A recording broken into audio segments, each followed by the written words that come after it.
તો મિત્રો ઓડિયો ક્લિપમાં એ આગેવાન કહે છે કે જયરા જાહેર આરોપી છે, ધરપકડ પર થઈ ગઈ છે, જેલમાં છે, તો હવે ફરીથી વરઘોડો માંગ કરવી એ યોગ્ય નથી.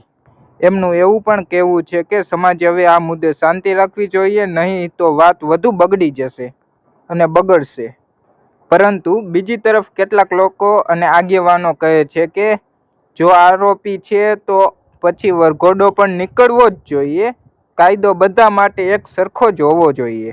આ વચ્ચે લોકોમાં શંકા પણ ઊભી થઈ રહી છે કે ક્યાં પોલીસ શરૂઆતથી જ જયરા જાહેરને બચાવવાનો પ્રયાસ તો નથી કરતી ને? આ બધાની વચ્ચે કોળી સમાજ બે ભાગમાં વેચાઈ ગયો છે. એક તરફ શાંતિની વાત અને બીજી તરફ ન્યાય માટે કડક વલણની વાત.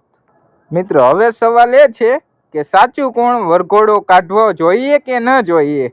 અને આ ઓડિયો ક્લિપ પાછળની હકીકત શું છે? મિત્રો તમારો અભિપ્રાય શું છે? કોમેન્ટમાં જરૂરથી જણાવજો. અને આવા જ વિડીયો જોવા માટે વાયરલ વંટોને સબસ્ક્રાઈબ કરો, લાઈક કરો અને શેર કરો. અને સબસ્ક્રાઈબ કરવાનું ભૂલતા જ નહીં હો મિત્રો.